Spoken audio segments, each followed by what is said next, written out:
Ici ce matin porte sur la déclaration que je vais lire et qui vous sera distribuée à la fin, c'est-à-dire dans quelques minutes, parce qu'après la déclaration, en ce qui nous concerne, nous avons fini. C'est à vous de décider si vous avez des questions à poser ou non. Pourquoi cette déclaration? Eh bien, nous sommes un mouvement qui s'efforce de travailler sur la base des révélations.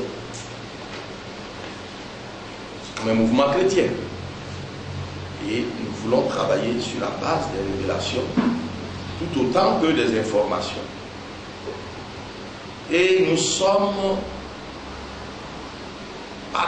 parfaitement convaincus qu'au sortir de la situation que nous allons traverser, il y a plusieurs scénarios qui peuvent se présenter, mais l'un des plus probables qui est en train d'être mijoté, ce qui nous amène à faire cette déclaration, est le scénario de la mise sous tutelle de notre pays.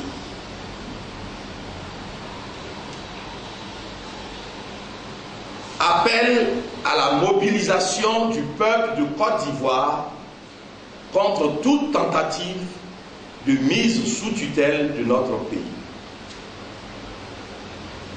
Les élections présidentielles en Côte d'Ivoire sont fixées au dimanche 31 octobre 2010. Sans préjuger de l'état dans lequel se retrouvera notre pays au lendemain de ce scrutin, nous mettons en garde la communauté internationale dans toutes ses composantes contre toute velléité de mise sous tutelle de la Côte d'Ivoire.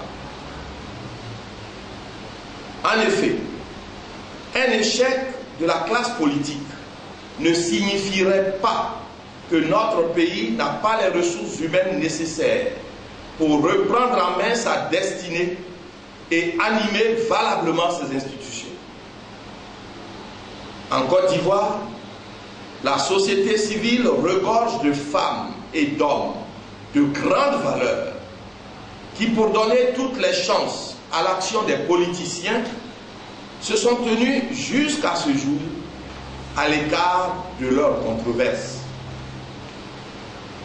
Cette force tranquille peut prendre parfaitement la relève en cas d'impasse et sortir dignement notre chère patrie du gouffre où quelques irresponsables l'ont jeté.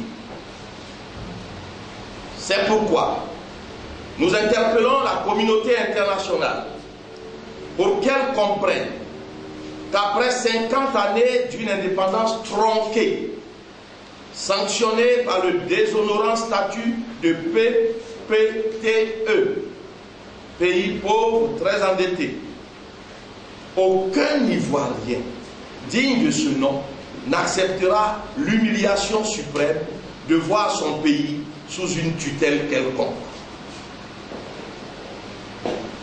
En ce qui nous concerne, nous savons qu'un tel acte d'aliénation serait en désaccord total avec les promesses de l'Éternel Dieu pour notre nation qui entre dans son jubilé. Ainsi donc, si la communauté internationale ne tient pas compte de cet avertissement, elle devra assumer toutes les conséquences de l'opposition farouche et déterminée que nous lui réserverons, et cela jusqu'à la dernière énergie, jusqu'à la dernière goutte de notre sang. D'ores et déjà, j'appelle toutes les Ivoiriennes, tous les Ivoiriens et tous les vrais amis de la Côte d'Ivoire à se mobiliser pour faire front par tous les moyens légitimes à toute atteinte à notre dignité et à nos ressources naturelles. Il y va de la survie de notre patrie, la Côte d'Ivoire, nation élue de Dieu. Fait à Abidjan, le vendredi 29 octobre 2010, pour le mouvement intercesseur pour la Côte d'Ivoire, Soumayadi, président. Mesdames, Messieurs, voilà la déclaration qui va vous être distribuée maintenant.